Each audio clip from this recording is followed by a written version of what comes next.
Mi nombre es María Elisa Solana, soy profesora adjunta regular del Departamento de Microbiología, Parasitología e Inmunología de la Facultad de Medicina de la Universidad de Buenos Aires. Y a continuación voy a brindarles una introducción a la parasitología médica a fin de que posean las herramientas para poder entender y manejar el vocabulario referente a los seminarios y teóricas de nuestra área. Les voy a plantear los objetivos de la clase, que tienen como primer objetivo o lugar dar una introducción de la parasitología médica, la cual por supuesto que está basada en un montón de cosas que no se sabe, es decir, un montón de interrogantes, que es una asignatura pendiente que es necesario resolver para que podamos entender qué papel juegan los parásitos, que son eucariotas en este caso, como responsables del desarrollo de enfermedades. Entonces vamos a referirnos durante el transcurso de esta clase a ciertos conceptos de parásitos y parasitismo, de su diversidad, de la interacción entre el parásito y el hospedero, lo que determina la infección y la enfermedad parasitaria, qué distribución geográfica y demográfica tienen los parásitos y cuáles son las medidas profilácticas de las enfermedades parasitarias, así como su diagnóstico. Nos preguntamos por qué estudiarlos, cómo hacemos para estudiarlos y en qué momento estudiarlos. Y vamos a ver si encontramos alguna de las respuestas a estas preguntas. ¿Por qué nos preguntamos que tenemos que estudiar estas patologías? En principio tendría que decirles que los parásitos ocupan un lugar de privilegio. Este privilegio tiene que ver con que hay ciertas condiciones que favorecen su permanencia. Este privilegio está dado como la probabilidad o la causa de enfermedades infecciosas. Salvo algunas pocas especies, los parásitos, a diferencia de los virus y de las bacterias, no producen una mortalidad elevada. Sin embargo, no son enfermedades benignas. Fundamentalmente, tiene que ver que su presencia afecta fundamentalmente a la población pediátrica. Y entonces en eso no nos queda demasiado difícil pensar que si un parásito está afectando a la población pediátrica, seguramente está comprometiendo su desarrollo, tanto corporal como cognitivo. Por lo general, estas infecciones, a diferencia de los virus y de las bacterias, producen enfermedades o infecciones de evolución crónica, es decir, de tiempos prolongados, a tal punto que se puede adquirir una infección durante la edad pediátrica, cuando uno es niño, y aparecer la enfermedad o desarrollarse la patología a edades posteriores.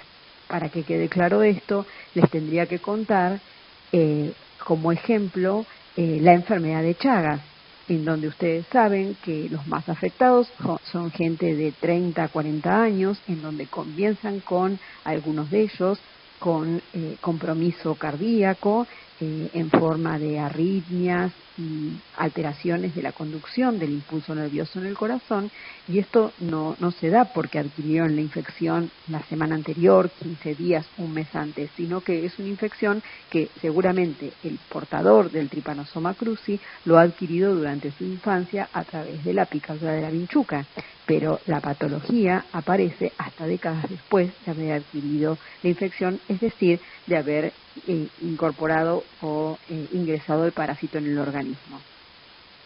Y por supuesto, se afecta la salud de las personas y no les permite a las personas acudir a sus trabajos, afectan negativamente la capacidad económica de países que por lo general están empobrecidos, porque por algo la población adquiere parásitos, y esto afecta vastas regiones del planeta. ¿Por qué estudiarlos? En segundo lugar, les vamos a brindar algunos ejemplos. Y el más claro, quizás el más grave, es la malaria. Fíjense que la malaria, según su distribución, que lo vemos en el mapa, afecta las zonas tropicales de nuestro mundo, digamos. Y esas zonas tropicales también coinciden con zonas de mucha pobreza, en donde la infraestructura sanitaria deja mucho que desear. La malaria anualmente infecta a casi 300 millones de personas. Y cuando nosotros estamos diciendo la palabra malaria, en ese momento se están infectando 10 niños con esta enfermedad. Esta enfermedad también mata a las personas, es como les decía hace un rato, no todas matan, hay unas pocas, y el ejemplo de estas pocas es la malaria, que anualmente hay 700.000 menores de 5 años que mueren por esta parasitosis, y en el continente africano, en donde esta enfermedad ejerce un efecto devastador, mata alrededor de 1 millón de personas por año. Entonces, por eso, en ese recuadro en donde aparece el mosquito transmisor de esta parasitosis, tenemos que decir que la malaria mata a 3.000 niños cada día en el África. Por tanto, como ven, los números nos hablan de que es una patología que obviamente está totalmente desatendida, que si bien se han aunado esfuerzos para combatirla, sigue yendo a la vanguardia de la ciencia y de la tecnología en cuanto a que sigue afectando gran parte o una importante parte de la población. Otro ejemplo que les mencioné antes tiene que ver con la enfermedad de Chagas. Allí ven un niño afectado con la enfermedad de Chagas, en algunos niños la primoinfección o el ingreso del patógeno se ve clínicamente. En este nene se puede ver que la vinchuca, que lo ven en este recuadro, le ha picado parte de su ojo, y entonces aparece este signo que es típico de la enfermedad de Chagas, ¿sí? Y que nos habla que este niño ha sido recientemente picado. Esta situación hace pensar que la infección fue hace poco tiempo y que el sistema de salud podría actuar sobre el tratamiento de este chico para brindarle una cura. Pero sin embargo, esto solo ocurre cuando pasa en esta zona del cuerpo, y además cuando la población afectada puede darse cuenta de estos signos de alarma, cosa que en zonas endémicas puede pasar desapercibida o no brindarle la importancia que esto merece. Entonces, fíjense que cuando hablamos de la enfermedad de Chagas, si bien es una estadística bastante antigua, hablamos que existen los años perdidos por discapacidad, afectan durante el año 1990 fue 341 y en el 2460, entonces vemos que va incrementando, ¿sí?, la cantidad de años perdidos por muerte prematura en un individuo joven, por ejemplo, ¿sí?, y los años perdidos en total han ido creciendo a partir de la afección por este parásito. En este cuadro pueden observar está en inglés, discúlpenos, en donde se puede ver que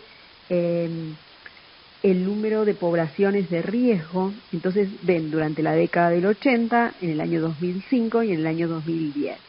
Entonces están viendo que la población en riesgo ha disminuido, el número de personas infectadas también ha disminuido, y esto tuvo que ver con las campañas de eliminación o de control sobre el insecto vector, esto es, campañas de fumigación que fueron comandadas o coordinadas por la OMS y que afectó a gran parte de nuestro continente. Entonces pueden ver que el número nuevo de casos por año pasó de 700.000 en la década del 80 a 38.000 o casi 39.000. Entonces, esto tuvo que ver con las campañas de fumigación para evitar la transmisión y que aparecieran casos nuevos. Sin embargo, aparece un valor que tiene que ver con la transmisión congénita, en el cual sabemos que las mujeres en edad fértil que se encuentran transcurriendo la etapa crónica de la infección pueden transmitir la infección a sus hijos. Entonces ven que este valor, si bien ha disminuido, se mantiene en cierto modo, porque tiene que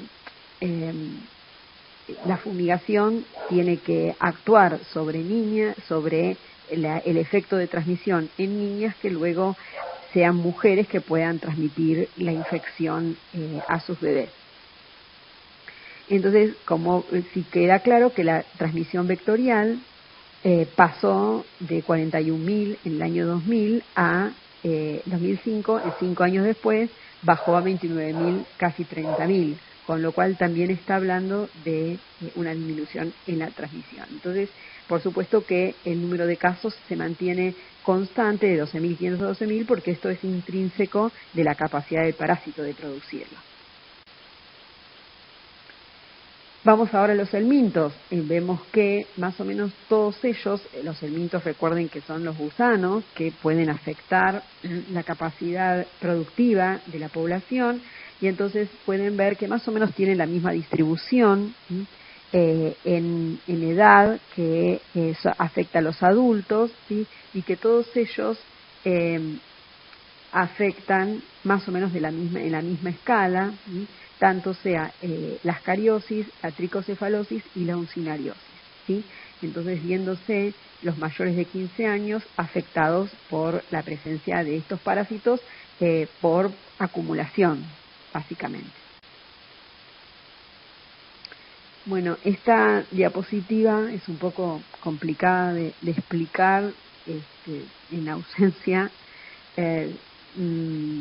de manera no presencial, pero tenemos que ver que en cada uno de estos están graficados diferentes helmintos. Estos son las uncinarias, estos son ascaris y este es strichuris, que son todos parásitos intestinales, ¿sí? Entonces fíjense que está el continente asiático, el continente latinoamericano y el sudeste asiático.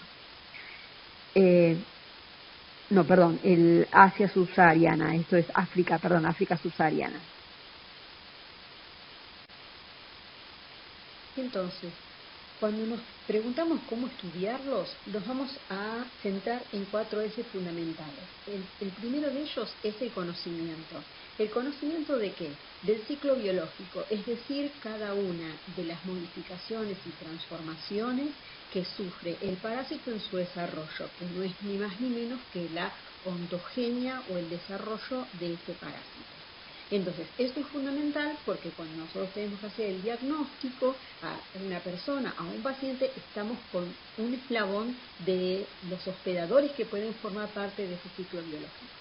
Entonces, es importante conocer en qué condiciones puede haber ingresado el parásito en el paciente, es decir, conocer cuál es su ciclo de transmisión, del cual en un momento me voy a detallar un poco más de qué se trata la diferencia entre el ciclo biológico y el ciclo de transmisión.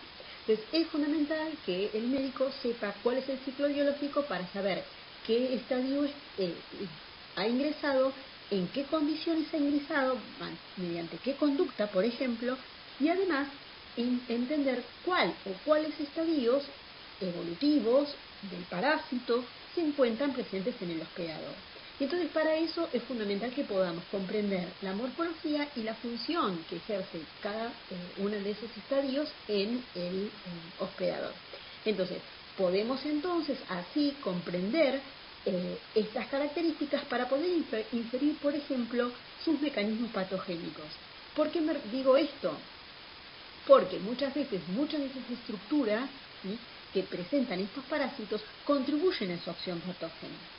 Por ejemplo, si pensamos en un parásito que está en el intestino y presenta en el extremo anterior una especie de lancetas, de lanzas cortantes que son capaces de penetrar en la mucosa intestinal, podemos entender por qué el paciente eventualmente sufre sangrado en el intestinal. Entonces, esta característica morfológica me ayuda a comprender la patogenia de este parásito que me estoy refiriendo y que es bastante frecuente en los niños. ¿Está bien? O no solo cosas morfológicas, sino en dónde está y qué función cumple, porque no solo tiene características morfológicas para producir daño, sino también algunas estrategias, algunos mecanismos, algunos pasos y algunos circuitos muy particulares. ¿Está bien? Esto también me va a servir para, en el caso del laboratorista, para llegar al diagnóstico, ¿no es cierto? Porque el hallazgo de una estructura con una característica particular en la muestra biológica en cuestión le va a ayudar al laboratorista para, en el caso de poder hacerlo, poner nombre y apellido al agente patógeno y de esta manera hacer un informe adecuado para que el médico haga algún tipo de intervención. ¿Está bien? Bueno, entonces una vez que se pudo conocer el ciclo biológico, entender que las características morfológicas para arribar al diagnóstico, o bien para entender la acción patógena, también los mecanismos de acción patógena que tiene, como qué funciones tiene o qué mecanismos son capaces de desplegar para producir esa patogenia y que se evidencie en el paciente como signos y síntomas, es fundamental poder hacer una asociación luego entre la epidemiología y la profilaxis. ¿Por qué? Porque esto permite entender también cuáles son las condiciones por las cuales el parásito, condiciones ambientales, sociales, culturales, etcétera, el paciente pudo haberse infectado. ¿Está bien? Y a partir de eso, tratar de inferir medidas profilácticas. Es decir, bueno, evitar tal o cual situación para evitar una nueva transmisión, por ejemplo. Bueno, entonces, ¿de qué hablamos cuando hablamos de parásitos? Decimos, ¿qué es el parasitismo? ¿Qué son los parásitos? En última instancia, ¿cuán amplia, cuán diversos? Hay muchos parásitos, son todos iguales, son parecidos, hay mucha diversidad, hay mucha heterogeneidad. ¿Y por qué hay parásitos en algunos, o parasitosis, mejor dicho, en algunos sitios o no? ¿Cuáles son los factores que determinan que existan en algunas regiones del planeta ciertos parásitos y en otras no? ¿Cómo producen las enfermedades que vamos a ver en medicina? ¿Cómo se previenen? Evidentemente, ¿y cómo se diagnostican? Obviamente las tengo que diagnosticar para poder hacer medidas. Bueno, y el parasitismo de cualquier manera nos hace pensar que existe una dependencia, ¿no es cierto? Cuando nosotros hablamos de una persona o de alguien que tiene, es un parásito, siempre tiene una connotación negativa y hablamos de que vive a expensas de algo, ¿no? Y en estos organismos pasa exactamente lo mismo. Tienen una dependencia estructural y metabólica. ¿Qué quiere decir esto? Que requieren del ambiente, ¿sí?, para poder desarrollarse, es decir, cambiar de estadio, completar su ontogenia, como dije antes, ¿sí?, y también alcanzar el estadio de adulto, en el caso de que fuera un helminto, por ejemplo, ¿sí? Y en ese ambiente no solo se puede desarrollar, sino que también se tiene que multiplicar, porque una de las estrategias fundamentales es aumentar la progenie, la cantidad de progenie y de individuos que genera para asegurarse la transmisión, ¿no es cierto?, para poder generar nuevos estadios que puedan diseminarse en el ambiente y favorecer la posibilidad de transmisión. Y por supuesto que hay una dependencia metabólica, ¿no es cierto?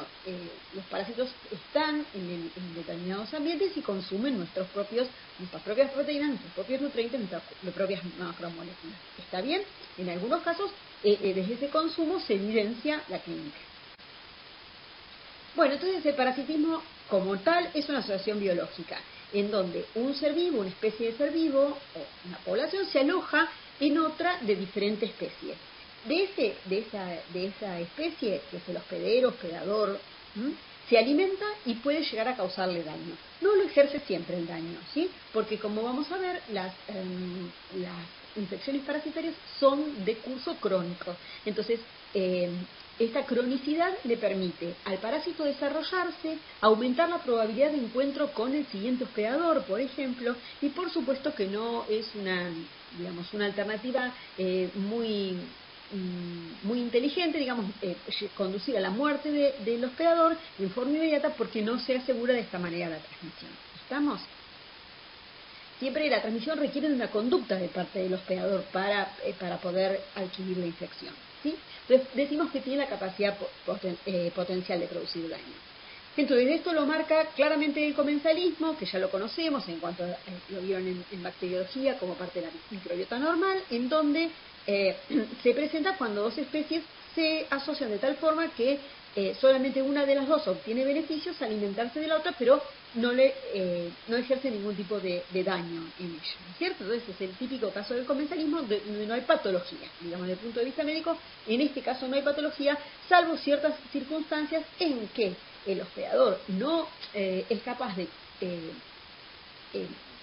inducir o producir o desarrollar una respuesta inmune y o esta es insuficiente, entonces estos microorganismos pueden producir daño. Entonces es el caso de la última asociación, que es el oportunismo, en la cual los organismos por lo general no causan patología, excepto cuando el estado inmunitario se vuelve insuficiente. Y este estado inmunitario se puede volver insuficiente bien exista una patología de base, un tratamiento específico con inmunosupresores o la aportación de virus de inmunodeficiencia humana.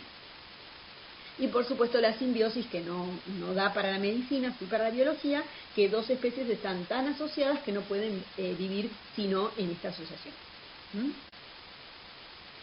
¿Y quiénes son parásitos? Bueno, lo que vamos a ver en esta materia, en microbiología 1, son todos parásitos, o sea, en algún punto, tanto los microorganismos que vamos a ver en virología, vamos a ver vieron en bacteriología, y vamos a ver en parasitología y en micología, todos tienen la capacidad de producir daño. Entonces, de alguna manera existe una dependencia y un consumo de las macromoléculas del hospedador.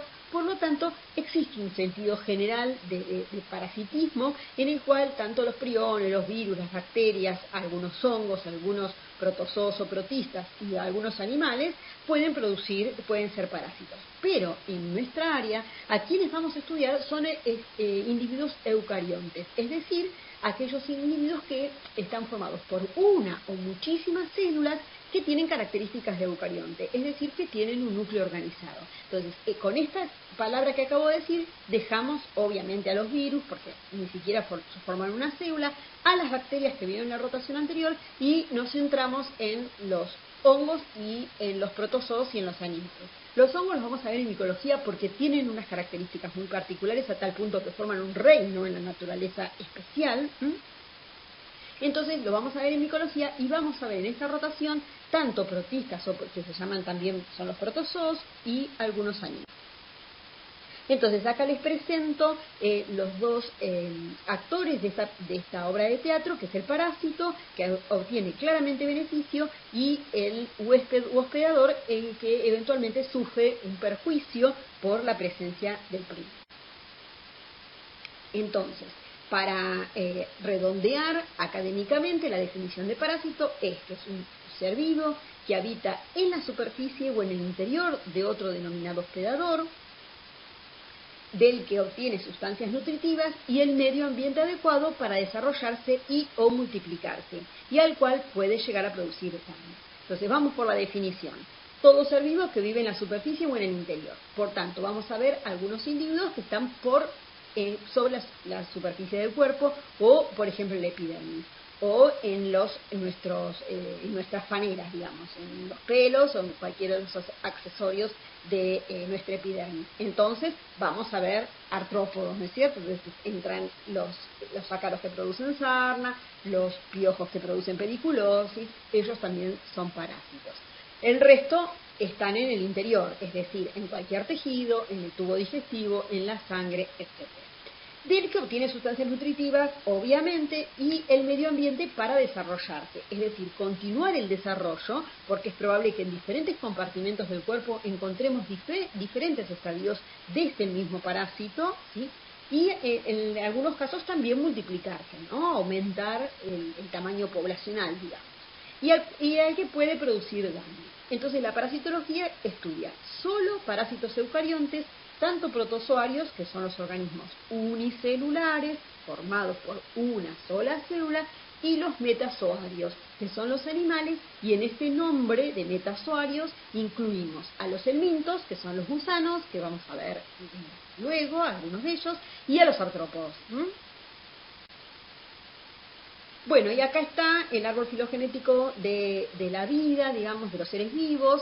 en donde aparecen los 3 dominios más importantes, que es el dominio de las bacterias que ustedes vieron en la rotación anterior, el dominio de las arqueas, que no tienen connotación médica ni clínica, y el dominio de los eucarias. Y entonces acá aparecen varios reinos: el reino de las plantas, que obviamente no tiene importancia en medicina, el reino fungi, que es el de los hongos que van a ver en la rotación de micología, y acá empieza a aparecer los que están pintados en rojo: entameba, filiófora, tricomonadas, diplomonadas y flagelados, que son los protistas o protozoos, y los animales en amarillo, que son, como dije, los helmintos y los artrópodos. Entonces, de este árbol vamos a ver los señalados en rojo y los señalados en amarillo. Y en este gráfico, digamos, se muestra que existen algunos grupos o taxones, grupos taxonómicos, ¿no es cierto?, lo que tiene que ver con su nombre y qué posición tiene filogenética.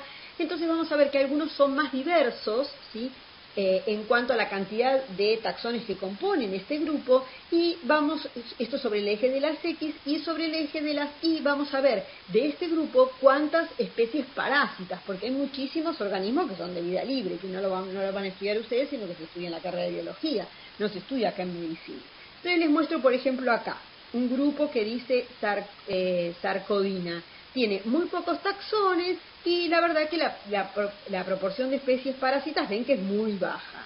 A diferencia esto de otros que están más arriba, ¿sí?, como los platelmintes, en el cual hay varios taxones dentro de este grupo. Estos son gusanos achatados y tienen una gran cantidad de individuos que ejercen parasitismo, ¿no?, tanto humano como animal. Y acá les mostramos la foto de algunos parásitos que vamos a ver en esta rotación, en esta área. Aquí está el Trypanosoma cruzi, que es el agente etiológico de la enfermedad de Chagas. Fíjense que la longitud es de 20 micrones, claramente diferente al de una Taenia saginata, que es el minto, que produce una enfermedad que se llama teniosis, conocida comúnmente con el nombre de de lombriz solitaria. Fíjense la longitud, estamos hablando de algo que necesita un microscopio y otro que mide metros, ¿sí?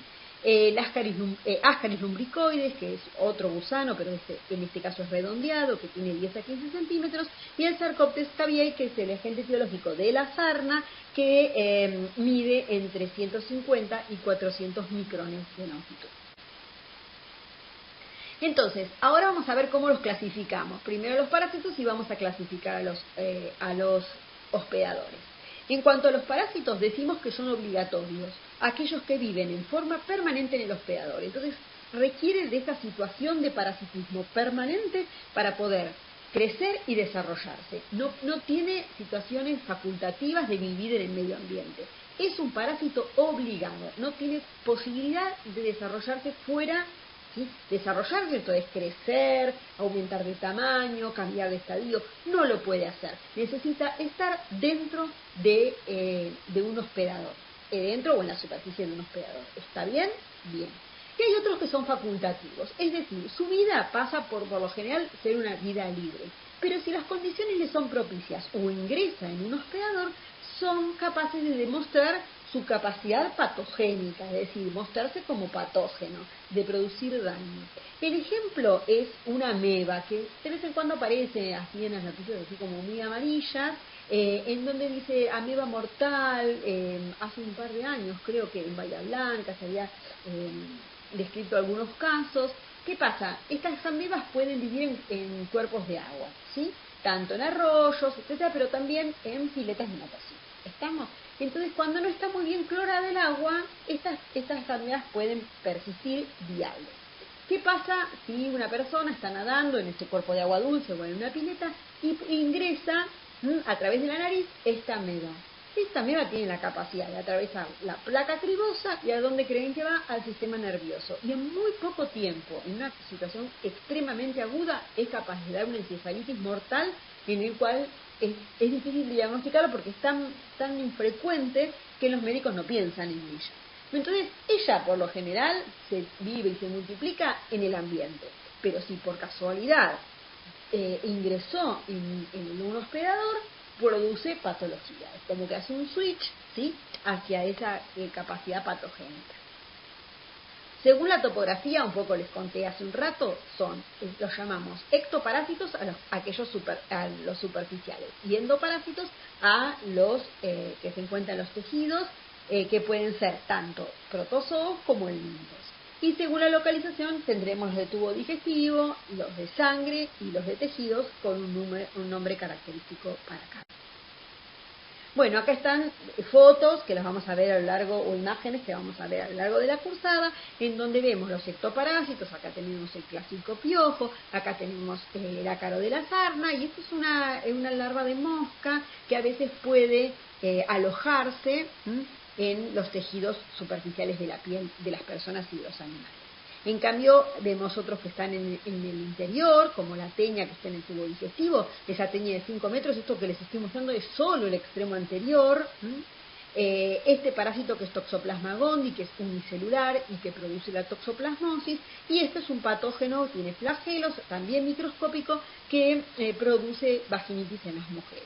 Hablamos de obligatorios, y entonces otra vez la tenia, el pedículus y el agente etiológico de la malaria. Y como facultativos, esta ameba que les conté recién, un ejemplo de ello es Naegleria fowleri, y la pulga, porque la pulga cumple su ciclo de vida en el medio ambiente y solamente el adulto se acerca para alimentarse de sangre.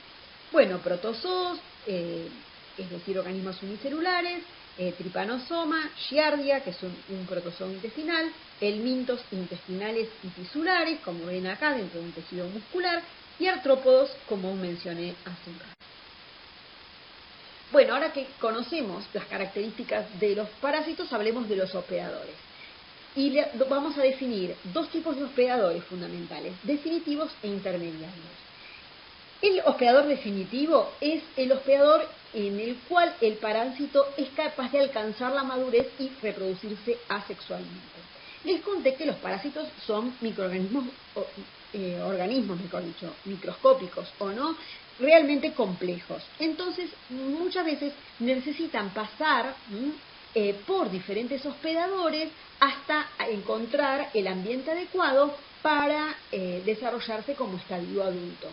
Entonces, a partir, como todo individuo eucarionte, a partir de una cigota se forma un individuo, en este caso adulto. Y esta ontogenia que lleva a cabo, en muchos casos, requiere de hospedadores diferentes del hombre. ¿Estamos? U otros hospedadores. Bien, entonces, el hospedador en el cual vamos a hallar que el parásito se encuentra alojado como un individuo adulto que presenta madurez sexual y por tanto se puede reproducir, es el huésped definitivo. Claro que esto es muy claro para los helmintos, pero los protozoos es un poco más difícil para los organismos unicelulares. Como hay algunos que sí tienen reproducción sexual, porque tienen estadios evolutivos que cumplen las funciones de gameta, cuando vemos que hay un hospedador en el cual ese microorganismo, ese protozoo, tiene una gameta que funciona como masculina y otra femenina, y se produce la fusión, ¿sí?, o fecundación, en el cual se forma la cigota, en esa instancia, el hospedador en el cual ocurre esa instancia es el huésped definitivo. Si en otros hospedadores el parásito solo se reproduce asexualmente, es decir, sin intervención de gametas, no va a ser definitivo. ¿Está? Y cuando el parásito no tiene de ninguna manera reproducción sexual, suele decirse arbitrariamente que el huésped definitivo es el que está más arriba en la escala zoológica. Entonces siempre va a ser el hombre. ¿Está? Bueno, y el intermediario entonces es el hospedador o huésped en que el parásito no llega a tener madurez sexual, es decir, alberga un estadio intermedio en el desarrollo que se llama larva. ¿Sí? Entonces, cuando vemos que hay un estadio larvario, ese huésped es el huésped intermediario. O en el caso, o el parásito se multiplica asexualmente. Entonces, para ejemplo de esa lombriz solitaria, podemos hablar de una de ellas, que es la Stenia solium, que el cerdo es el huésped intermediario, mientras que el huésped definitivo, como dije, se ve en la definición anterior, es el humano. Y en el caso de Plasmodium, que les dije que es el agente etiológico de la malaria, el humano es el huésped intermediario, porque la fecundación, ¿sí?, entre la gameta masculina, o el estadio que funciona como gameta masculina y el que funciona como gameta femenina, ocurre en el mosquito que lo transmite. Entonces, el hombre es hospedador intermediario y el mosquito, Anófeles, quien transmite esta parasitosis, es el hospedador definitivo. Bien, pero a veces aparecen otros que no son partes del elenco estable de esta obra de teatro, ¿no? Entonces aparecen hospedadores accidentales. ¿Qué quiere decir esto? Que a veces hay un hospedador, muchas veces es el hombre, que ingresa en el ciclo que se da en la naturaleza habitual del parásito. Por lo general, el parásito tiene hospedadores naturales, muchas veces silvestres o no, pero encuentra la posibilidad o desarrolla entre un hospedador intermediario y un hospedador definitivo en la naturaleza. Y en muchos casos el hombre ingresa por una pauta cultural, por una costumbre, ¿sí?, accidentalmente en el ciclo. Entonces, en ese caso, hablamos si el parásito se puede o no desarrollar. En caso que ingresa, vamos a hablar de hospedador accidental. Por tanto, no es imprescindible para que el parásito se perpetúe en la naturaleza. Estamos, o sea, que exista o no el hombre, el parásito se va a seguir manteniendo en la naturaleza gracias a la existencia de reservorios naturales que suelen ser reservorios silvestres. Ahora bien, dentro de estos accidentales hay dos tipos, paraténicos o vicariantes. Los paraténicos son aquellos en que el parásito ingresa, pero no completa su desarrollo, ¿no? Entonces, sirve como de refugio temporal por un tiempo para acceder al hospedador definitivo. No evoluciona allí en este hospedador y, por tanto, no es imprescindible para completar el ciclo de vida del parásito. ¿Está? Es como que el parásito ingresa y, obviamente, como no es el hospedador habitual, no puede continuar su desarrollo. Es como que sensa obviamente que no es el hospedador adecuado y queda allí hasta que el sistema inmune o la misma reacción inflamatoria o la misma vida del parásito termina, ¿sí? Entonces es un hospedador paraténico. Pero en otras situaciones el hombre se comporta como un huésped vicariante, es decir, el parásito ingresa y es como que es un actor de reparto o que cumple perfectamente, o un suplente, digamos, que cumple perfectamente la función del huésped habitual. ¿Estamos? Imagínense un partido de fútbol en el cual el titular se lesiona, ingresa el suplente y lo hace exactamente igual. Perfecto. Entonces, en este caso es lo mismo. El hospedador es un hospedador vicariante, es que en estas condiciones sirve como el hospedador habitual, o sea, va a cumplir el parásito, se va a poder desarrollar, se va a poder multiplicar, ¿sí? Y va a completar el desarrollo que tenga que desarrollar, ¿sí? Esto es el ejemplo, esto es el humano para el ser humano para la hidatidosis, ¿sí? En donde la hidatidosis en la naturaleza se da entre los animales tipo cánidos y como los perros, y entre el ganado, puede ser bovino, porcino fundamentalmente, caprino, ovino, ¿sí? Esto se da en forma natural. Ahora, si el hombre por una pauta cultural ingresa en el ciclo, veremos en el papel de quién, lo van a ver en la clase de elementos tisulares, cumple perfectamente el papel y el parásito se sigue desarrollando tal cual en su huésped habitual.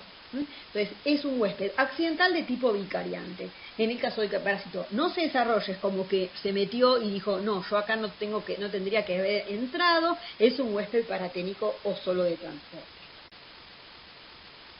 Bueno, y después aparece otro término que es el de reservorio, que suele ser un animal silvestre por lo general, o bueno, doméstico, que es portador de una infección, generalmente es asintomático, bueno, tampoco sabemos mucho de la clínica de estos animales, pero que sirve para mantener la infección también en la naturaleza, le permite al parásito multiplicarse en muchos casos, entonces la oferta del parásito hacia el ambiente, ¿sí?, hacia la probabilidad de encontrar un nuevo huésped, aumenta por la presencia de estos reservorios. Y muchas veces estas parásitos son difíciles de controlar y mucho más difíciles aún de erradicar porque muchas de ellas tienen reservorios silvestres y son en muchos casos también desconocidos, ¿no? Entonces es muy difícil eliminar este tipo de hospedadores. Entonces acá les puse un ratón, ¿sí?, que es un reservorio de muchas enfermedades, pensemos por ejemplo la toxoplasmosis, y acá les puse una comadreja como un ejemplo de un reservorio típico de la enfermedad de Chagas, ¿no es cierto? En donde si viene una vinchuca, que es la que está acá abajo, lo pica, el parásito se desarrolla perfectamente porque dentro de esta comadreja o zarigüeya, el parásito es perfectamente viable, se multiplica, va a estar en los tejidos y en la sangre, entonces si viene una vinchuca y lo pica, el parásito va a seguir el ciclo en forma adecuada. Bueno, y como tal la vinchuca es un vector biológico, porque por lo general son artrópodos de tipo hematófagos, es decir, para poder transmitir la infección necesita alimentarse de sangre, no necesita solamente estar en la superficie y caminar en la superficie, sino que tiene que chupar sangre para poder adquirir la infección y eventualmente transmitirla a otro hospedador, ¿sí? Entonces es importante porque participan en la transmisión activa de la infección. Por eso cuando yo les mostré el efecto de la fumigación con vinchucas en la transmisión, vemos que es un eslabón fundamental, que cuando desaparecen las vinchucas disminuye drásticamente y significativamente la cantidad de nuevos infectados por la enfermedad de Chagas o por el Trypanosoma cruzi. ¿Estamos? Bien, entonces, por lo general, no solo tiene que ver con el hábito de chupar sangre, sino que también en el interior de la vinchuca el parásito se desarrolla y se multiplica. O sea, por un parásito que ingresa a través de la alimentación, se obtienen después millones de parásitos en la vinchuca y va a ser capaz de diseminarlos ante nuevas situaciones con otros hospedadores. Y esto marca una diferencia sustancial con los vectores mecánicos, también conocidos con el nombre de forontes, que son transmisores mecánicos, es decir, llevan a los agentes infecciosos sobre su superficie, sobre las antenas, las alas. Los artrópodos tienen muchos como setas, ¿no?, como cerdas o pelitos alrededor de su cuerpo, y de esta manera quedan adheridos estructuras microscópicas como quistes, como huevos de parásitos, pero los parásitos no se desarrollan en la superficie ni de la cucaracha, ni de una mosca, ni de una hormiga, sino que sirve para llevarlo a un ambiente que puede a una fuente de infección, ¿no? Imaginémonos un lugar donde hay mucho residuo, ¿sí?, que se descartan pañales sucios, ¿no es cierto?, que pululan estas cucarachas, lo pueden eventualmente llevar a la comida, a una fruta o lo que sea. Bueno, y entonces ahora sí voy a ver en que yo siempre hablo de desarrollo de los parásitos, cómo se desarrollan. Entonces, en este caso voy a hablar de los protozoarios, es decir, de los organismos unicelulares, que tienen básicamente dos formas evolutivas. Unas formas que son vegetativas, que tienen diferentes nombres de acuerdo a cuál es el parásito en general, pero son trofozoitos, si queremos decirlo en forma muy genérica. Trofo es alimentarse, y que realmente estas formas se alimentan, son metabólicamente muy activas, se multiplican en forma sexual o asexual, esto es así, y además muchas veces están relacionadas con la producción de daño, ¿no es cierto? Porque esta actividad les permite ingresar en los tejidos, etcétera, etcétera, y son capaces de producir daño.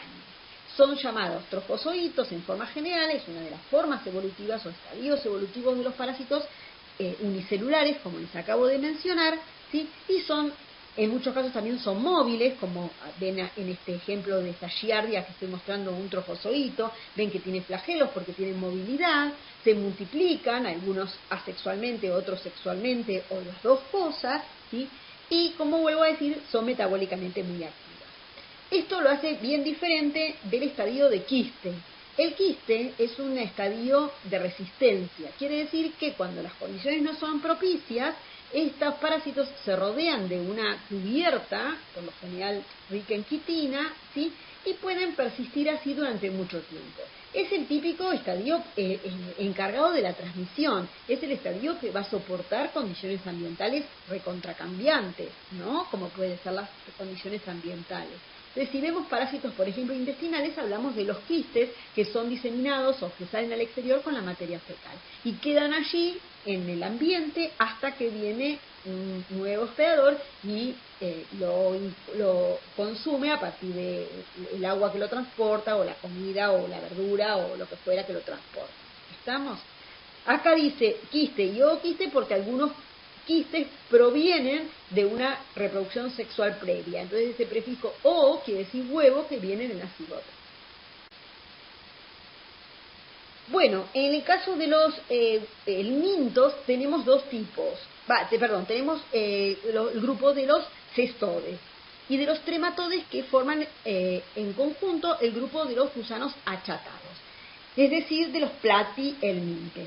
Estos platihelmintes se dividen en cestodes y trematodes de acuerdo a que el estadio adulto tenga el cuerpo separado en segmentos o tenga un cuerpo sin separación, lo que quiere lo mismo que decir indiviso, sin separación, sin división. En cambio acá lo vemos todo separado en porcioncitas o segmentitos. Entonces, desde que se forma un huevo, estos son animales, entonces acá hay reproducción sexual. En el caso de los platihelmintes son hermafroditas, ¿sí? Entonces acá tiene reproducción femenino y masculino. Entonces, cuando hay reproducción, se forman estos huevos y estos huevos tienen adentro un embrión que tiene ganchitos, como lo ven acá, se transforma en larva oncósfera y de esta larva oncósfera se continúa un desarrollo larvario llamado cisticerco o cisticercoide, de acuerdo al parásito, al nombre del parásito lo van a ver en el seminario, y este cisticercoide es el que va a dar origen al estadio adulto. En este caso elegí el atenil. Entonces, como ven, es un cambio brutal, ¿no? Desde huevo hasta un adulto de 5 metros, 10 metros. Todo esto requiere que el parásito pase por diferentes instancias. Y en el caso de este que pongo acá, requiere un hospedador, que suele ser ganado, que va a alojar este estadio, y el humano que aloja este estadio. ¿Está bien? Entonces, todo este es el desarrollo ontogénico de los cestodes.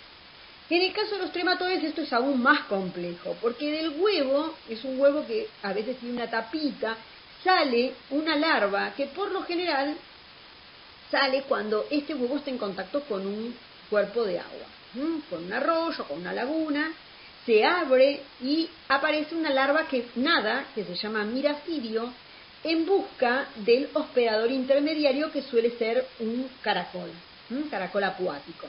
Entonces allí la larva ingresa en el caracol, que es el hospedador 1, y se transforma en redia, que es otro estadio larvario. Allí sufre sucesivos cambios hasta que se forma otra larva, que se llama cercaria, que abandona el caracol, nada, porque para eso tiene esta cola que le ven acá, y luego penetra, se enquista y penetra en el hospedador 2, que es el hospedador definitivo, porque es quien alberga el estadio adulto, que es que es hermafrodita también. ¿Está bien? Entonces, ven que estoy hablando de un huésped, que es el hospedador 1, que es un caracol, y el hospedador 2, que es un mamífero. Los nematodes ahora no son gusanos achatados, sino forma cilíndrica, ¿sí? De un cilindro, bien redondeado. Entonces, del huevo existe desarrollo a estadio larvario, pero en rigor, en el caso de los nematodes, existen 5 estadios larvarios. O sea, del huevo sale la larva 1, de la larva 1 la larva 2, la larva 2 la larva 3, cada vez más compleja, ¿sí? Para esto se quita la cutícula, que es la cubierta que poseen en su cuerpo, y da un estadio posterior en cuanto a su desarrollo, hasta que finalmente el parásito alcanza el estadio de L5, y ese L5 es el preludio o es la instancia previa a diferenciarse estadio adulto. en donde estos estadios adultos, en este caso vemos hembras y vemos machos, porque hay dimorfismo, son sexualmente maduros y ya están listos para reproducirse. ¿Sí? Entonces acá vemos algunos ejemplos y acá vemos otros de parásitos intestinales y de tipo tisular. Bueno, y en el caso de otros parásitos que vamos a ver, que son los artrópodos, es también complejo. Desde el huevo hasta el desarrollo de un adulto, que es el ácaro que produce la sarna, se pasa por diferentes estadios, que primero es un estadio de larva y otro es el estadio de ninfa, previo al desarrollo de parásitos adultos, otra vez con la capacidad de reproducirse. En el caso de los insectos, recuerden que los ácaros son medio parientes, como lo ven acá, de las arañas, son arácnidos. En el caso de los insectos, que lo vamos a ver fundamentalmente como transmisores de enfermedades, pero también vamos a ver algunos que producen patología, a partir del estadio de huevo existen dos posibilidades. Hay insectos que del huevo nace un estadio pequeño que se llama ninfa, que es exactamente igual al adulto, ¿sí? Nada más que mucho más chiquito, no puede volar y además no se puede reproducir sexualmente. Este es el caso de las ninfas de las vinchucas, cuyo nombre es Triatoma infestans, y vemos que desde el huevo al estadio de adulto, la vinchuca pasa por 1, 2, 3, 4, 5 estadios ninfales. Y previo a eso, luego de eso, se produce el estadio de adulto, que vuelvo a decir es el que vuela o que planea y que además es maduro sexualmente. Estos estadios ninfales están en los mismos ambientes que está en el adulto y todos se alimentan de sangre. Entonces, con estas características nos imaginamos que también pueden transmitir la infección. Diferente es el caso de los mosquitos, en el cual a partir del huevo nacen estadios larvarios, pero tienen naturaleza, en el caso de los mosquitos, acuática. Y a partir de esas larvas se genera otro estadio más pequeño que se llama pupa, y a partir del estadio de pupa emerge el estadio adulto, que es aéreo, esto es acuático, esto es aéreo, esto vuela, y que es maduro sexualmente. Esto es claro porque estamos en plena época de epidemia de dengue y sabemos que nos dicen que tenemos, bueno, ahora con el corona está un poquito desplazado, pero sabemos que una de las medidas es no juntemos cacharros con agua porque le damos posibilidades al Aedes aegypti de crecer así. Entonces, si no lo dejamos crecer, difícilmente tengamos adultos. Si no le damos cuerpos de agua donde crecer, o tarritos con agua para que crezca. Bueno, entonces nos preguntamos ahora, ya los definimos, quiénes son, cómo se desarrollan, cómo se llaman cada uno, pero ahora vamos a ponerlos en contacto, es decir, cómo se relaciona el parásito con el hospedero.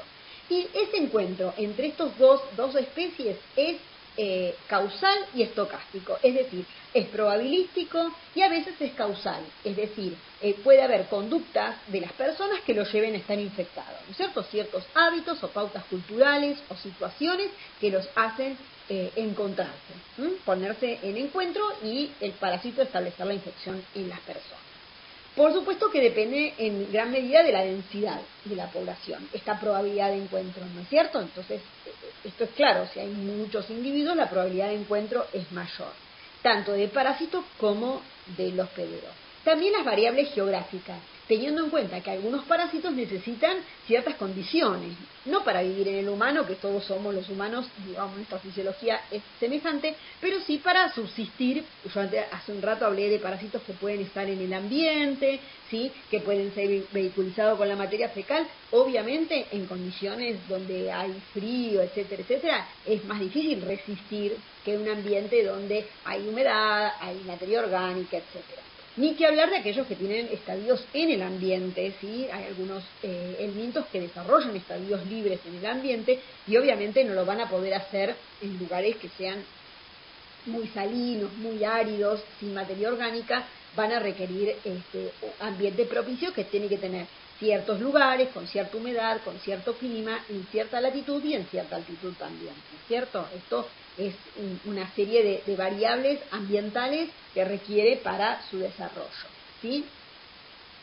Por algo algunas de ellas, cuando no sé si recuerdan la foto que les mostré de malaria, es una enfermedad tropical, ¿no es cierto? Entonces no por nada está en los trópicos, fundamentalmente porque en los trópicos está con lo que viene ahora, que son los vectores biológicos que son capaces de transmitir la infección. Entonces la presencia de reservorios y de vectores también aseguran el encuentro entre el hospedador y el parásito, ¿no? Entonces por eso, por ejemplo, en nuestro país es endémico para la enfermedad de Chagas, en la Patagonia no hay transmisión por la vinchuca, pero la vinchuca no puede vivir en ese ambiente, no tolera las temperaturas bajo cero, ni siquiera frías, ¿está? Entonces requiere un cierto ambiente, ciertas características, y ahí aparecen también algunas pautas y características sociales, si quieren, en donde una casa que está hecha con adobe, con grietas, el adobe, recuerdan que es como barro que se agrieta, le da posibilidad a la vinchuca de meterse ahí y bueno, y reproducirse.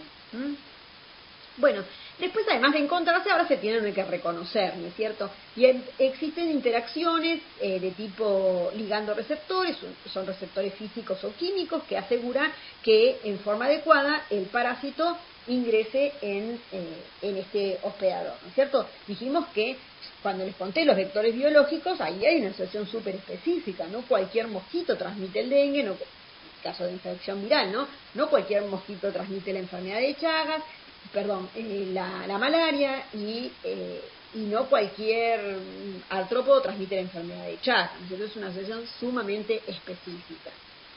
Y después existen fenómenos quimiotáctiles. Cuando yo les conté en el caso del desarrollo de los trematodes, les dije que el miracidio se encontraba con el caracol. Bueno, que el encuentro del caracol en un cuerpo de agua con el miracidio, imagínense, en una laguna, parece como muy poco probable.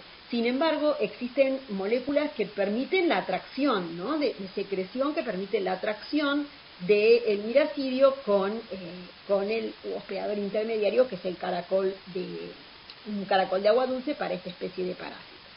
Y ahora la interacción es lo que sigue, además de reconocer ahora, es interaccionar para comenzar la infección.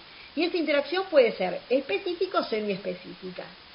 Entonces, a veces es de una sola especie, hay parásitos que son exclusivos del humano o de los animales, y hay otros que son mucho más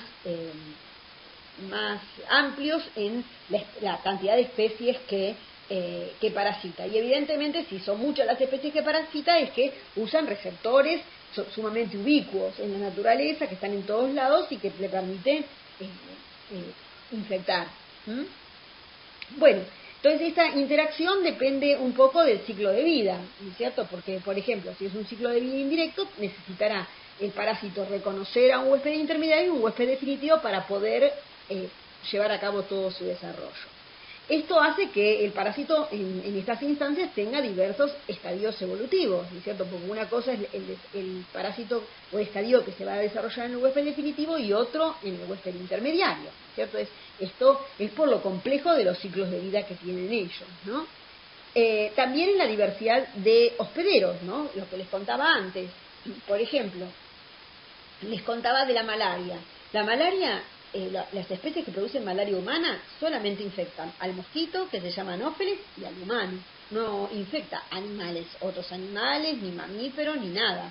Hay malaria de las aves, de los ratones, pero no producen infección humana, ¿sí?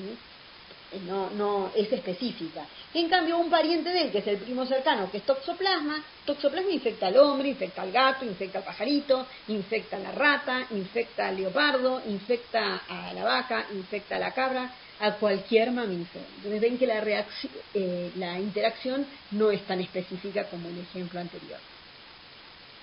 Bueno, y esto también, la interacción va a depender de la existencia de hospederos habituales o de accidentales, ¿no es cierto? Esto va a ser que, obviamente esa interacción va a ser, si es un hospedero habitual, exitoso, y si es accidental, dependerá si podrá continuar o no el ciclo, en la medida de que sea un huésped vicariante o un huésped paratente. Entonces, nosotros sabemos que los parásitos no están en todos los lugares del planeta, están en ciertos lugares, ¿sí? Y que afectan a determinadas poblaciones. Entonces, ¿por qué están en ciertos lugares del planeta? ¿Por qué tienen una distribución geográfica particular? ¿Y por qué afecta a ciertas poblaciones y a ciertas poblaciones no las afecta? Entonces, entendemos que para que exista transmisión tiene que haber parásitos, un medio ambiente adecuado y la presencia de reservorios, en este caso animados e inanimados, para que se dé la cadena epidemiológica de transmisión. Entonces, cuando yo les conté el ciclo biológico, en realidad estaba diciendo que son las etapas que sufre el parásito en su desarrollo. Son secuenciales, ¿no es cierto? Desde el huevo hasta el adulto, ¿no? Desde el huevo hasta la formación de gametas. Si existen fases sexuales, comprende desde el cigoto hasta la formación de gametas, o desde el huevo hasta el estadio adulto de el mitos y de los artrópodos. Pero en el caso del ciclo biológico, este ciclo biológico se establece porque hay un ambiente que lo promueve, o que lo permite, o que lo facilita. Y este ambiente hace que exista un ciclo de transmisión. Es decir, que no solo el parásito se desarrolla, sino que existe una conjunción entre el parásito, el hospedador y un ambiente que posibilite esa transmisión.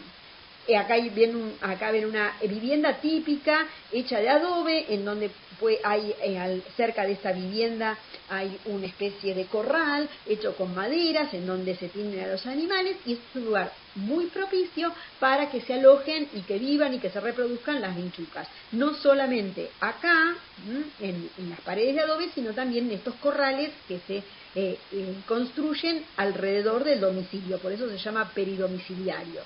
¿Estamos? Entonces, este ambiente, en cuanto a ambiente paisajístico, en lo que significa no solo de paisaje, sino también paisaje cultural, facilita la transmisión.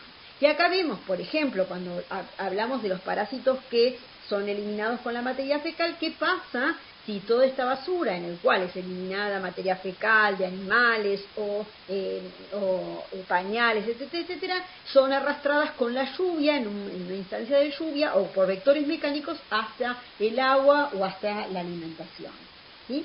Y acá, esto en forma de esquema, acá hay una situación en donde un perro elimina materia fecal, es un perro parasitado, esta materia fecal queda en el pasto, de este pasto se alimenta el ganado herbívoro, no sé si lo pueden ver acá hay una vaca, ¿sí? Una oveja, y entonces ahora estos parásitos ingresan y se localizan en los tejidos, fundamentalmente el hígado y los pulmones. Entonces, ¿cómo llega esto a los perros? ¿Por qué? Porque la gente, los trabajadores rurales en las áreas endémicas de hidatidosis, lo que hacen es, una vez que faenan estos animales, ¿sí? Y recuperan las uñas, el cuero, la carne, las vísceras no las usan y se las dan como fuente de proteínas y le dan de comer a los perros que lejos están de comer Royal Canin, ¿no? Entonces así se cierra el ciclo de hidatidosis en la naturaleza. Y acá ya hablamos de los parásitos, hablamos de los hospedadores y hablamos de lo que se llama ciclo de vida, ¿sí? Del parásito, que es cuando el parásito realiza todo su desarrollo, es decir, todo su ciclo biológico en un solo hospedador, digo una sola especie de hospedador. Se trata de un ciclo de vida monoxénico o un ciclo de vida directo, en el cual vemos que acá el parásito se da en la familia, en donde pueden estar cada uno de ellos parasitados por la transmisión mismo entre ellos, pero estamos hablando de la especie humana.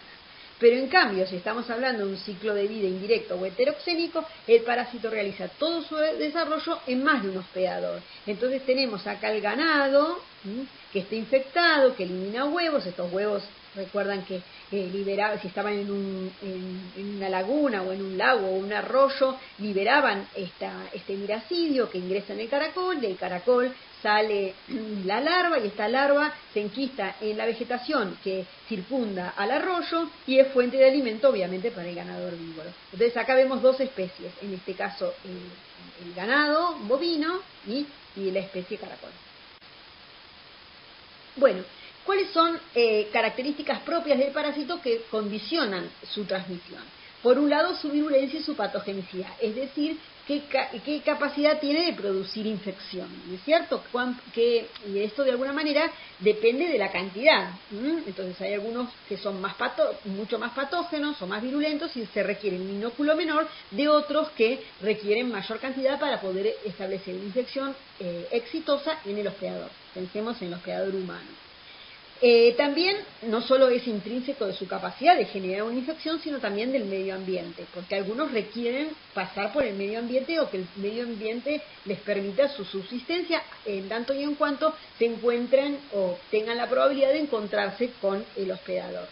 Y en muchos casos también la dependencia con los vectores, algunos son dependientes del huésped intermediario de los vectores.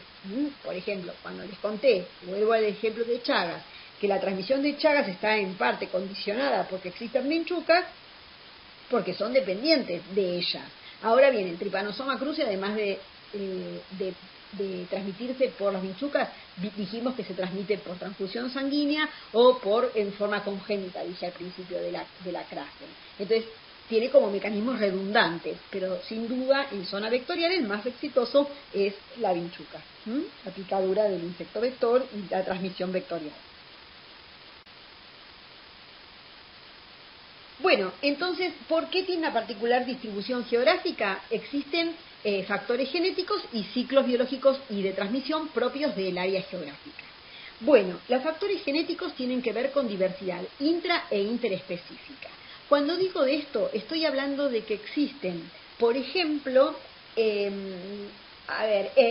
dentro de la misma especie, cuando digo intraespecífica, estoy hablando de diferencias genéticas dentro de la especie de un parásito. Para ser más claro, y creo que está en la diapositiva que viene,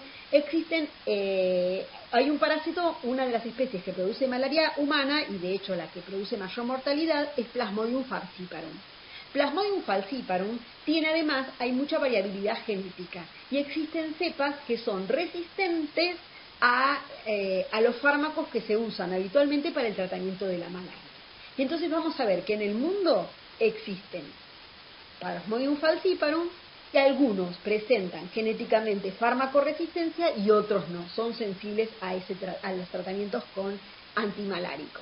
Entonces vemos que genéticamente todos son Plasmodium falciparum, pero existen diferencias genéticas intraespecíficas que denotan esta variabilidad. ¿Estamos? Para el caso del Trypanosoma también, antes se pensaba que era todo el mismo, Trypanosoma cruzi, endémico de Latinoamérica.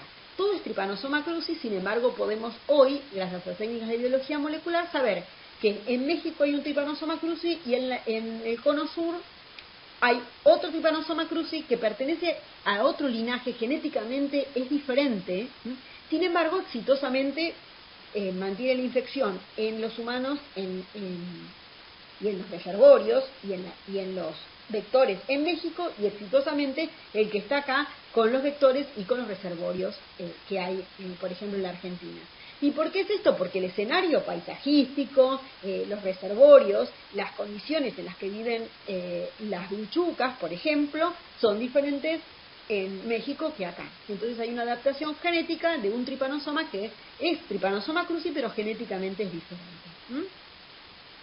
Y otra es la interespecífica, ¿no es cierto? Entonces, por ejemplo, esto lo vamos a ver cuando existe un parásito que se llama Trichinella, que es un parásito que habitualmente produce infección en el cerdo, que es el huésped habitual, y vemos que vamos a encontrar otras triquinelas adaptadas a vivir en otros hospedadores, por ejemplo, en osos polares, porque está habituada a vivir en el frío y en este tipo de animales, ¿sí? Entonces, existe una trichinela que eventualmente también puede dar infección en el hombre, porque esto es de forma accidental también, pero que tienen un huésped determinado y que geográficamente se ha acostumbrado, digamos, ha evolucionado para vivir en este hospedador que está en estas condiciones climáticas.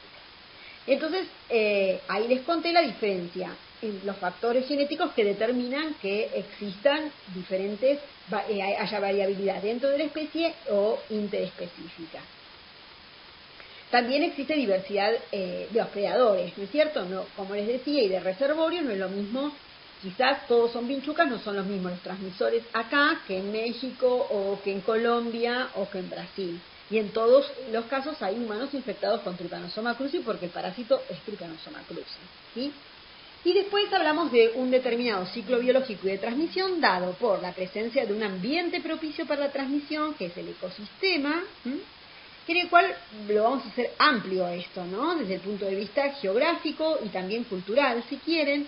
La presencia de hospedadores, de reservorios y de los vectores que condicionan que una parasitosis tenga esta distribución geográfica y no la otra. Por ejemplo, lo que conté de las parasitosis que son de distribución tropical o subtropical, que sean de transmisión directa o indirecta, porque cuando es indirecta necesitamos que el otro hospedador también esté en un determinado lugar, y también que existan estadios de desarrollo que van a cumplir o llevar a cabo su desarrollo en estos reservorios o en estos hospedadores. Y la diversidad de triquinela, que es un helminto tisular, un nematode tisular, en el cual hay diferentes especies adaptadas a animales de sangre caliente y de sangre fría.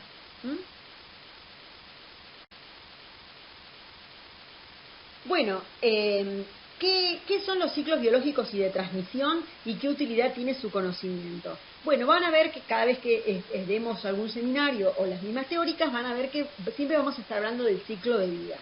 Y este ciclo de vida y de transmisión lo representamos como un esquema, ¿sí? Que es la circulación del parásito en el ecosistema.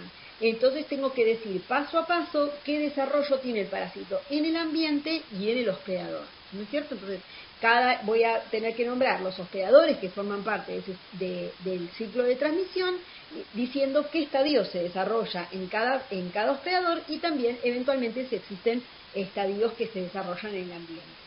Entonces, el objetivo de este ciclo biológico o de poder determinar y con claridad de definir un ciclo biológico y de transmisión es definir la forma, si es un ciclo directo o indirecto, para definir la forma de transmisión, cuál es la fuente de infección o cuál es el vehículo y cómo infecta al humano y eventualmente cómo sale del humano para contaminar el ambiente, cuáles son los estadios de desarrollo de los parásitos en los hospedadores intermediarios o en el resto de los hospedadores y en el hospedador humano, cuáles son los reservorios y cuáles son los vectores y cuál es la localización en el hospedero. Tengamos en cuenta que muchos parásitos, aún en el único hospedador humano, pueden tener diferentes estadios evolutivos en diferentes tejidos u órganos. Bueno, acá voy a tratar de ser un poco más concreta con esta representación esquemática del ciclo del parásito Ascaris lumbricoides, que es un parásito que ingresa por vía oral a través de un huevo que tiene una larva. Este ingreso por vía oral se da a través, obviamente, de consumo de aguas o de verduras contaminadas con materia fecal humana.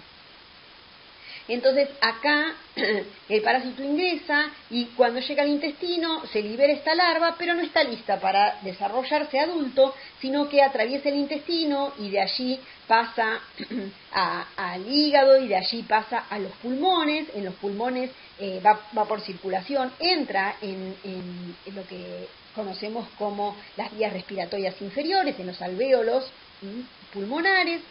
Como es una larva, es grande, lo puede romper, pasa de la sangre a los alvéolos, allí se moviliza, tiene capacidad, tiene una importante musculatura que le permite ascender, ¿sí?, por los bronquios, ¿sí?, por la tráquea, y finalmente llegar a la glotis, donde es deglutida, llega a la vía al tubo digestivo y finalmente se establece como ya cumplido todo su desarrollo como adultos machos y hembras. Allí ocurre la fecundación, la hembra deposita los huevos en el ambiente, digamos, deposita en la luz intestinal, pero cuando una persona defeca en el medio ambiente o al aire libre, elimina estos huevos que cumplen su maduración en la tierra o en el suelo, ¿sí?, hasta generar, después de un tiempo, una larva, y de esta manera se convierte este huevo, ¿sí?, en huevo infectado. Entonces, ese es el ciclo biológico, pero la transmisión es esta. Este es el huevo y en realidad ingresa por vía oral fundamentalmente en los niños por sus hábitos de geofagia y por lo poco instalados que tienen los hábitos higiénicos. Y a partir de allí ingresa, como les decía, por el tubo digestivo, luego pasa a los pulmones y entonces luego de hacer todo ese ciclo ascendente y poder establecerse en el intestino, se generan adultos en el intestino delgado. Allí los machos fecundan a las hembras, ven que pueden producir importantes obstrucciones en el intestino y entonces ahí la hembra deposita los huevos que salen con la materia fecal. Entonces, en lugares que tienen, en viviendas que tienen suelo de tierra y que no tienen un saneamiento adecuado, y por supuesto tampoco provisión ni de agua corriente ni de cloacas, este parásito es altamente frecuente. Bueno, les contaba del tripanosoma, ¿sí? Del Trypanosoma cruzi. Otra representación, estamos pensando en un individuo que está infectado, por lo tanto tiene parásitos en su sangre y tiene parásitos también en los tejidos, es picado por una vinchuca, la vinchuca al chupar sangre se lleva este parásito que está en la sangre, allí el parásito se transforma, se divide, aumenta, se reproduce sexualmente y luego llega a la porción distal del tubo digestivo y la vinchuca luego se alimenta de otro hospedador, de un humano o puede ser también de un hospedador mamífero, como lo dice la diapositiva acá, aunque representamos un humano. Entonces, cuando se alimenta, deposita materia fecal en forma automática o en forma refleja, mejor dicho, en la piel y entonces, favorecido por el rascado de las personas que le produce prurito de la picadura, el parásito que está sobre la piel ingresa, llega a la sangre y puede volver a desarrollar el ciclo en nuevo hospedador. Y ahora el ciclo de transmisión, acá estamos la vinchuca, acá están los hospedadores, ¿sí? La vinchuca, el estadio que se reproduce en la vinchuca, luego el estadio que se encuentra en la porción distal del tubo digestivo, que es eliminado con la materia fecal, y acá vemos parásitos, ¿sí?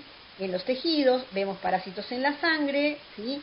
Y en los tejidos. Y acá vemos tanto hospedadores humanos, un ciclo doméstico dado por la presencia de, obviamente, ambientes donde existan estas vinchucas y también animales domésticos que convivan con las personas en áreas endémicas, que también son hospedadores habituales de este parásito. Y acá vemos un hospedador silvestre, ¿sí? Antes había hablado de la comadreja, ahora la hormiguita es tan eficiente como la comadreja en establecer la infección, ¿sí?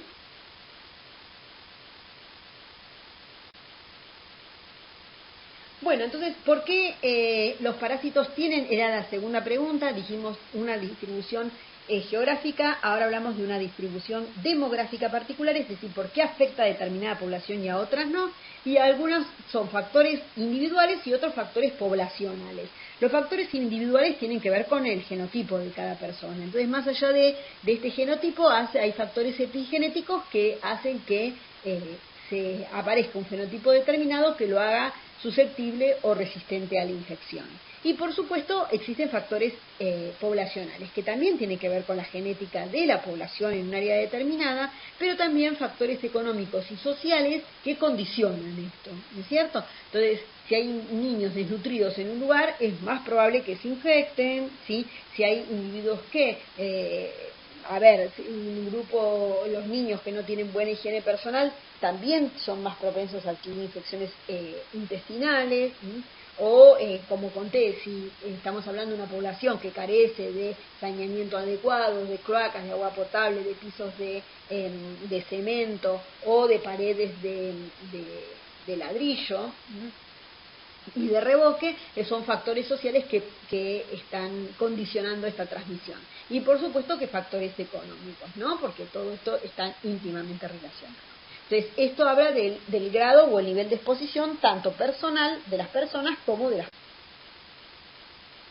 Entonces, estos factores intrínsecos de la susceptibilidad o resistencia depende del grupo etario, como dije, si son niños, adultos o jóvenes o embarazadas, por ejemplo, depende del sexo, del genotipo y el estado inmunológico en especial. Cuando dije estado inmunológico, hablo, por ejemplo, de los neonatos que no tienen una respuesta inmune madura, por tanto, son más susceptibles a la adquisición de una infección de tipo congénita. El genotipo también.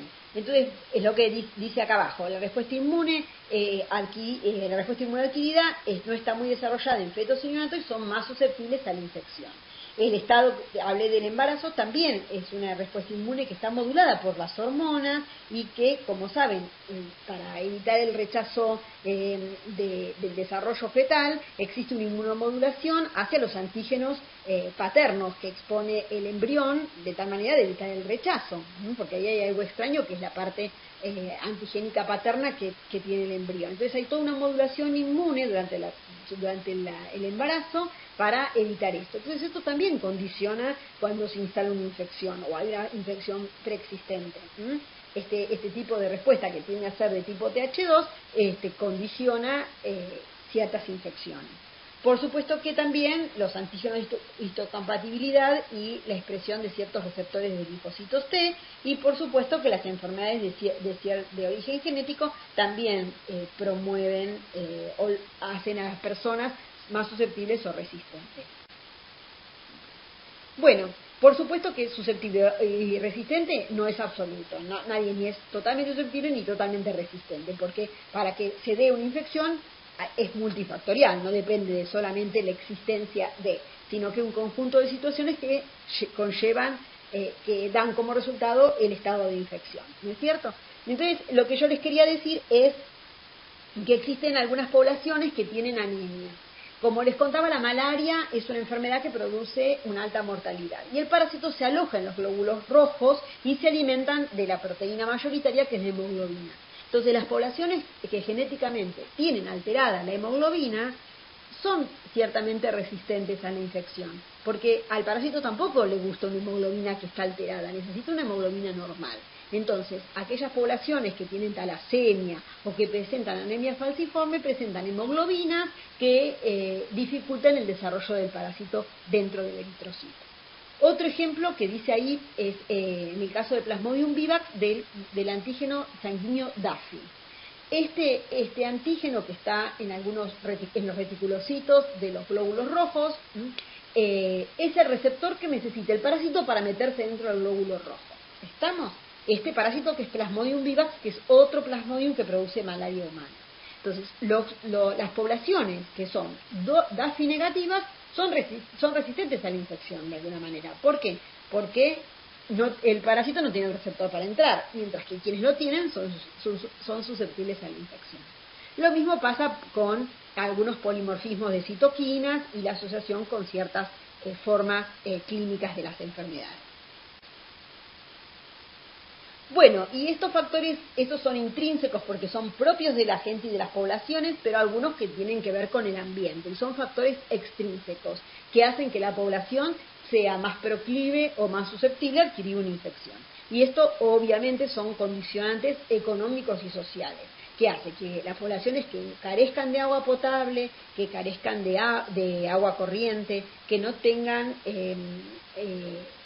que tengan letrinas, que tengan suelos de tierra, zanjas donde se acumula el agua, ¿sí? Son factores que predisponen. La actividad lúdica de los chicos también, obviamente con las mascotas o en lugares donde van a defecar también animales como gatos o perros, también son situaciones que promueven la transmisión de enfermedades infecciosas. Y por supuesto que actividades laborales, ¿no es cierto? Por ejemplo, pensemos en algunos parásitos que están en el suelo, en ambientes cálidos, como pueden ser en las zonas subtropicales. Bueno, los individuos que se dedican a una actividad de recolección de té, de yerba mate, se encuentran especialmente expuestos a esta infección, ¿sí? Las actividades pecuarias también, de producción animal o veterinarias también es una ocupación que de exposición o de riesgo. O en zonas de deforestación. ¿Por qué digo esto? Porque hay algunos vectores que viven en los huecos de los árboles, ¿sí? Si nosotros sacamos esos árboles, los deforestamos, los vectores tienen que seguir viviendo y por ahí se van a alojar en lugares más próximos a las viviendas humanas y entonces es más probable que esta gente se infecte, porque los vectores, en vez de estar en el monte, ahora ya no tienen monte y se van a la vegetación más cercana a los centros urbanos. Bueno, entonces, ¿cómo producen las enfermedades los parásitos? Primero ingresan al hospedero, cómo se disemina, en qué tejidos van, cuánto tiempo están y por qué están tanto tiempo. Entonces, esto lo vamos a decir rápido, no es más ni menos que la cadena epidemiológica de transmisión, y es cómo ingresan los parásitos al hospedero, a través de qué fuente o vehículo, a través de qué vía, y si lo hace en forma activa o pasiva, ¿no es cierto? ¿Sí? O en forma activa el parásito o en forma pasiva. Entonces, esta es la cadena epidemiológica donde aparecen reservorios que tienen al parásito, ya puede ser un objeto, ¿sí? Como puede ser el suelo, el agua, o una persona o un animal, y después la existencia del parásito de la gente y un mecanismo que lo lleve a un huésped de tipo susceptible, en el cual va a entrar a través de esta vía de transmisión por una puerta de entrada, que puede ser vía oral, vía percutánea o vía sexual. Entonces se disemina a partir de la puerta de entrada, por lo general a través de la sangre, como es el caso del Plasmodium o del Trypanosoma cruzi, ¿sí? Que es por vía sanguínea, o por contigüidad de los parásitos que afectan solamente la epidermis, ¿sí? Entonces ahí estamos viendo que no llegan a la sangre, sino que se van diseminando y da nuevas lesiones o nuevas formas clínicas a partir de la contigüidad. Bueno, y después se distribuyen, como se imaginarán, en cualquier lugar, no lo voy a mencionar, pero dice aparato digestivo, se distribuye en el sistema circulatorio, en el sistema nervioso central, en el ojo, en la piel, en el respiratorio, en el músculo, etc. Y dentro de los tejidos puede ser dentro del tejido o con distribución en el interno. ¿Cuánto tiempo persisten los parásitos en el hospedero? Bueno, pueden persistir, dar algunas semanas, dando lugar a infecciones agudas, cosa que no es muy habitual, les dije, en las infecciones parasitarias, ya que suelen tener un curso crónico. Entonces, el ejemplo es Giardia intestinalis y Cryptosporidium parvum, fundamentalmente en niños menores, en niños pequeños, dan gastroenteritis como una infección que se suele autolimitar. Pero por lo general esas infecciones duran, las infecciones parasitarias, meses, años o toda la vida del hospedador, y hablamos de infecciones crónicas. También Giardia es capaz de, como dije, la mencioné antes, también da infecciones crónicas. La hidatidosis es una infección crónica, el Strongyloides es un parásito que también produce infección crónica intestinal, y Trypanosoma cruzi, que es el ejemplo de la enfermedad de Chagas, es una infección crónica. Como mencioné, es probable que, si es por vía vectorial, y una persona vive en un ambiente propicio desde el punto de vista sociocultural, ambiental, paisajístico, para que lo pique una vinchuca, este encuentro no lo va a tener si vive en un área endémica a los 20 años, es probable que lo tenga durante la infancia, y esa infección la va a mantener durante el resto de su vida, sin dar síntomas. Bueno, ¿y por qué pueden persistir en el hospedero? ¿Por qué el sistema inmune no se lo saca de encima?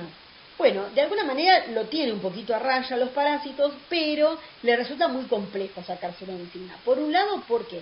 Porque en el mismo hospedador el parásito presenta diferentes estadios, ¿sí? Diferentes estadios evolutivos o formas biológicas.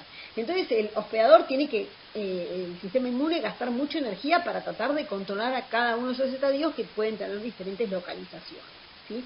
Y además, algunos están en la sangre y se dejan ver, pero otros están metidos en los tejidos. Entonces, en esta guarida, al sistema inmune le cuesta mucho más acceder para eliminarlo de una forma eficiente. También presentan mimetismo o variación antigénica. ¿Qué quiere decir esto? Mimetismo significa que se mimetiza con el hospedador, es decir, se pone una especie de disfraz poniendo antígenos que son propios del hospedador, y el sistema inmune no se da cuenta que atrás de ese disfraz hay un parásito. Lo ve como algo propio y entonces no ejerce un efecto inmunológico efector. O puede ser que presente variación, significa que el sistema inmune lo ve, genera una respuesta, pero cuando la respuesta esta es generada, es establecida, el parásito ya presenta otro antígeno en su superficie, entonces siempre va adelante de la respuesta inmune. O modula la respuesta inmune, entonces la manda para un sesgo que le permite su persistencia, en vez de generar una respuesta que lo elimine, mantiene una respuesta que le permite persistir durante mucho tiempo en el hospedador. Y muchas veces durante la primoinfección, la infección inicial, puede producir una inmunosupresión transitoria para poder aumentar en cantidad y aumentar su población y establecer la infección de manera eficaz. Bueno, se previenen las enfermedades parasitarias, sí, por supuesto. Se pueden prevenir sabiendo cuáles son las fuentes y vehículos que producen la transmisión y actuando sobre ellos, y estudiando conociendo cómo se transmiten y en qué momento. Entonces, puede ser que la fuente sea el agua, el alimento, el suelo o la presencia de reservorios, ¿no? Los reservorios animales, y en tal caso, bueno, serán, pensemos por ejemplo en el ganado, tiene que ver con pautas culturales de alimentación. Y se transmiten a partir de vectores, como es la transmisión vectorial, si es que existiera. Algunos de ellos se transmiten por vía vertical, cuando está presente en un reservorio biológico, por ejemplo en el humano, o por una transfusión, o por un trasplante de órgano, o por contacto con un fluido biológico. O si no, puede ser que la transmisión se dé por contaminación ambiental, es decir, contaminación con materia fecal humana o de animales, o contaminación de los utensilios o de fomites con esa materia fecal, o con fluidos. Bueno, entonces, ¿cuándo se transmiten las enfermedades parasitarias? Cuando no existen medidas profilácticas o ellas son totalmente ineficaces o ineficientes, ¿sí? O porque no se puedan llevar a cabo, que sean dificultosas instalarlas, o de tipo una imposibilidad intrínseca para llevar a cabo esas medidas profilácticas. O sea, una persona que vive en el monte y que tiene una casa de adobe, o sea, mucho no puede hacer para evitar, digamos, no tiene evidentemente los medios para cambiar de vivienda, y entonces dan todas las condiciones para la transmisión. Y en muchos casos también porque existe una carencia, un manejo inadecuado de los recursos económicos destinados para llevar a cabo esas medidas profilácticas. Y lo más claro son las fumigaciones. Entonces, de acuerdo para dónde va el viento, existen campañas de fumigación, y cuando se detienen estas campañas de fumigación, otra vez las enfermedades vectoriales emergen. Por eso siempre hablamos de enfermedades emergentes o reemergentes, en la medida que muchas veces están controladas, pero si se dejan de sostener las medidas de control, esto es la fumigación, entonces otra vez reaparecen, porque están dadas las condiciones para que eso ocurra.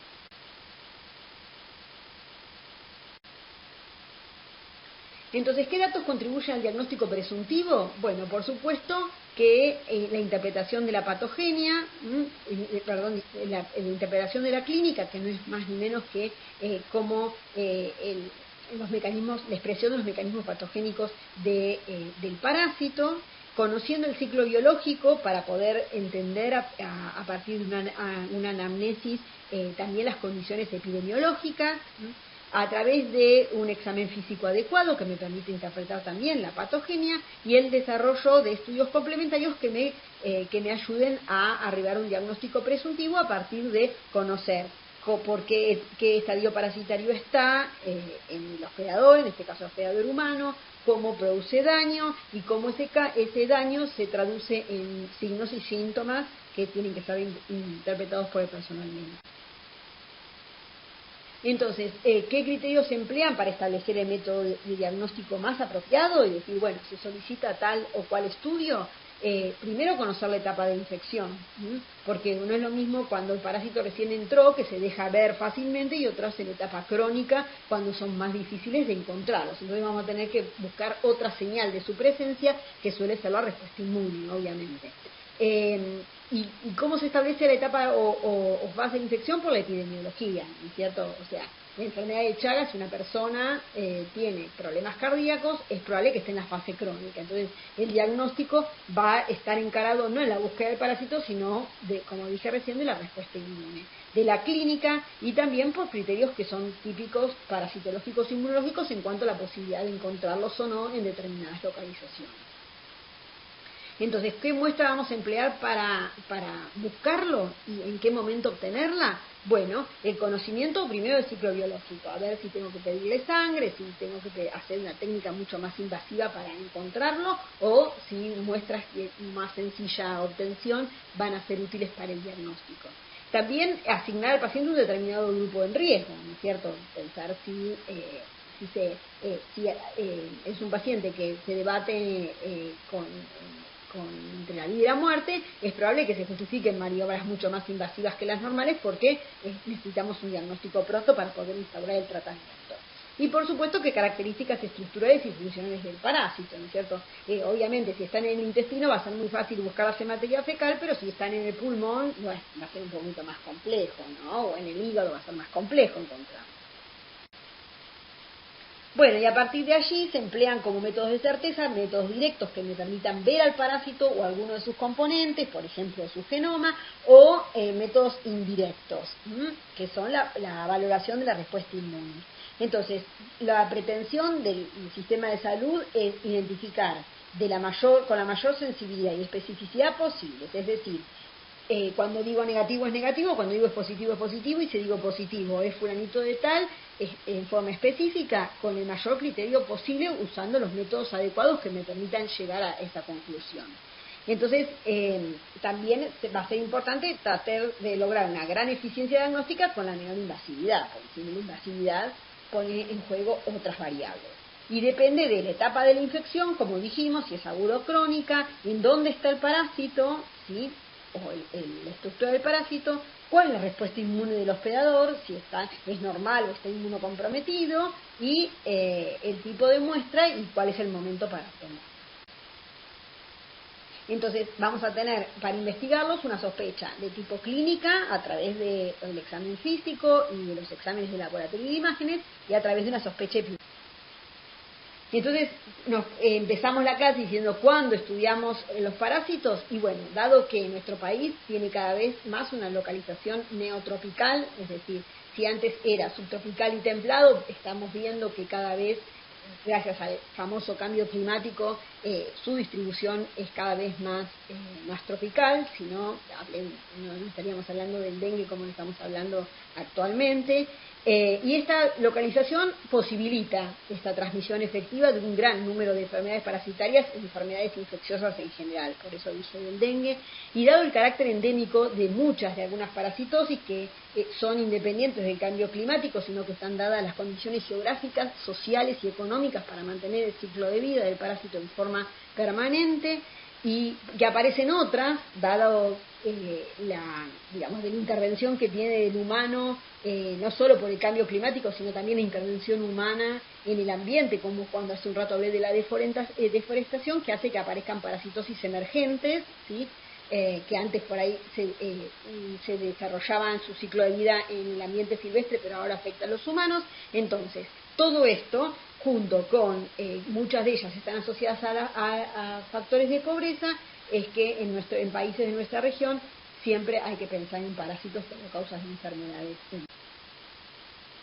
Entonces, a modo de conclusión, los parásitos estrictamente constituyen un grupo muy heterogéneo, porque son tan parásitos un parásito unicelular como un piojo o un gusano de 5 metros, y son ubicuos, están en todos lados, en gran cantidad de hospedadores, que pueden ser vertebrados, invertebrados, y en el ambiente. Y su éxito en la biosfera son debidos, en primer lado, que tienen muchos métodos o mecanismos de transmisión. ¿Sí? Algunos de ellos tienen muchos métodos y son redundantes para asegurar la transmisión. Además, son capaces de producir o persistir prolongadamente en el hospedero. Entonces, esto asegura que exista posibilidad de transmisión y mantenimiento de la infección. O sea, una persona que tiene enfermedad de Chagas en forma crónica y que convive con vinchucas es fuente de infección a las vinchucas que conviven con él durante toda su vida. Su capacidad reproductiva, o sea, los parásitos también tienen capacidad de reproducirse o bien sexual o sexualmente y generar mayor progenie o un potencial biótico notable. Y también existen nichos adecuados para perpetuarse. Cuando hablo de nichos adecuados, hablo de situaciones geográficas, sociales, culturales, económicas que le asegura su perpetuación. Y por otro lado existen factores biológicos, ambientales, sociales, políticos, económicos que hacen a veces muy difíciles o que obstruyen las medidas de control y erradicación, Entonces siguen existiendo. Entonces también la mayoría de estas enfermedades tenemos que decir que son prevenibles y son diagnosticables, no son cosas extrañas como las que están pasando ahora, que son más difíciles, sino que son archiconocidas y fácilmente conocidas, pero para eso, para poder prevenir y diagnosticarlas, necesitamos implementar medidas profilácticas adecuadas, ¿sí? Por esto es proveer de agua potable, proveer de saneamiento, etcétera, etcétera, que puedan permitir reducir su prevalencia, ¿sí? Y además un sistema de salud que permite establecer un diagnóstico precoz en las poblaciones de riesgo, ¿no es cierto? Porque muchas veces en estas poblaciones de riesgo el diagnóstico precoz permite la intervención médica y sí asegurar la cura. En etapas más crónicas quizás esto no es posible. Y para esto, que esto sea factible, es importante la utilización de recursos económicos disponibles para lograr mejoras ambientales, ¿sí? Ambientales en general, particularmente en ámbitos de mayor impacto de estas enfermedades, que por lo general afectan a gente que vive en condiciones de pobreza, ¿sí? Entonces esto va a ser posible de llegar a esta situación si se producen cambios en los sistemas socioeconómicos, en la distribución de estos recursos y se pongan prioridad en necesidades de sectores con menos recursos, en donde en muchos casos la existencia de parasitosis, por ejemplo en los niños, van a la consulta médica, se les da tratamiento, pero vuelven en un ambiente social, cultural, ambiental, en donde persiste la parasitosis. Entonces se vuelven a reinfectar y esto realmente altera, especialmente si los niveles son muy altos, altera o afecta la capacidad de desarrollo de esa criatura.